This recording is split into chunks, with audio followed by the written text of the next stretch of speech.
We've talked about sound as a wave. We've talked about the different phenomena and the definitions of wave characteristics and the very basics of what makes a wave a wave. The last thing that we have to discuss is something that is called the electromagnetic spectrum and what it means for light to be a wave. So we're going to use the second page of your reference table, the electromagnetic spectrum page, to be able to review some of this material. Electromagnetic waves are shorthand called EM waves for electromagnetic, so EM waves.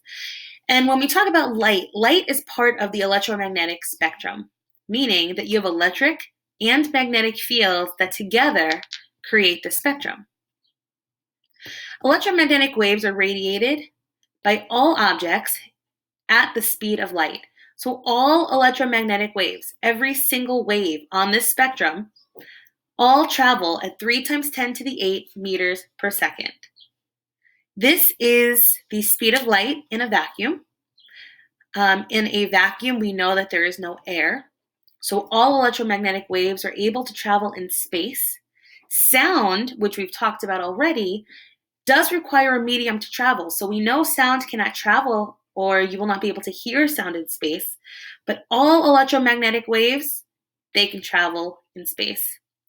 The speed of light, we use shorthand of c. We've already discussed this when we talked about refraction and Snell's law. So first, what is the wavelength of a radio wave traveling through outer space with a frequency of 5 × 10⁴ hertz? Well, we're looking for wavelength, so we're looking for lambda. They tell us our frequency, and because it's a radio wave, and this is an electromagnetic wave found on page 2 of your reference table, we know the speed. We know that it travels at 3 × 10⁸ meters per second. Using our formula V = frequency times wavelength, we're able to solve, and we end up with 600 meters.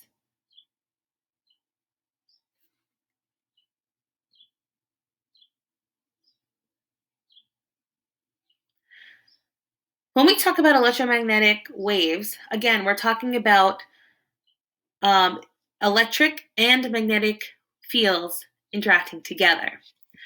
So, changing electric fields, we know, produce magnetic fields. Just like changing magnetic fields produce electric fields. We talked about this with electromagnetic induction. This first wave diagram here is that for a mechanical wave or a sound wave. The second here, you can see that these waves for light are perpendicular to each other and are created from electric and magnetic fields acting together.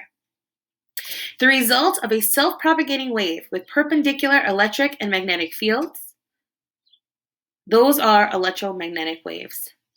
And again, these waves are able to travel in space, travel in a vacuum, and do not require a medium for travel. We know this picture. We know this looks very familiar to us. This is refraction. But when we talk about the speed of a wave, the speed depends on the medium. The speed of a medium depends on its density and is described by its index of refraction, which we already know is lowercase n. The closer the index is to 1, the faster the speed in the medium. Again, we've discussed this already, n = c/v. This is our formula to solve for the speed of light in a vacuum divided by the speed of light in our medium with reference to our index of refraction for that particular medium itself, found again on page 2 of your reference table in the chart. So what is the speed of lucite? The speed of light in lucite?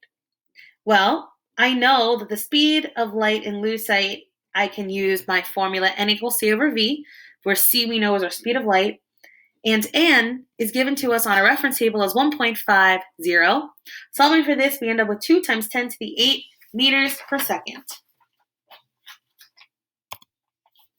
So when we talk about electromagnetic waves, we're talking again about all of the waves found on our reference table. So this is just to help us put into perspective some of these waves. So you can see as we start out with radio waves here on the left, you can see the wavelength and how long this wavelength is. And as we continue all the way to the right and we travel through microwave and infrared all the way to gamma rays have a very small wavelength. So you can see how your wavelength changes as you move from the left to the right. Again, to put this into perspective, about the size of your wavelength, 10 to the third is 1,000. So in terms of meters, that would be about the size of a building, moving all the way through that of bees to little molecules, to things smaller than a molecule, all the way up to atomic nuclei like protons and electrons. We can look and we can see the relationship between wavelength and frequency. Notice here that the wavelength for your radio wave is 10 to the third, and the frequency is about 10 to the fourth. And as we get closer to gamma rays, you can see that your wavelength got much smaller and your frequency got much bigger. Well, this makes sense because we know, according to our formula, V equals F wavelength, we know that frequency and wavelength have an indirect relationship. So as wavelength gets bigger, frequency should get smaller. Wayne's law says all objects emit electromagnetic radiation with a frequency directly related to their temperature. We won't spend much time talking about temperature here. You'll focus more on that in chemistry. However, for us, we need to make sure that we understand the relationship between wavelength, frequency, and what an electromagnetic wave is.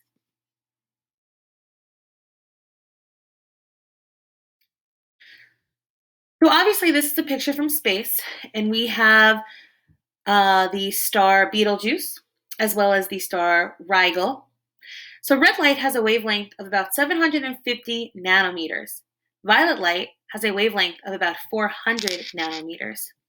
Which color of light is emitted with a higher frequency?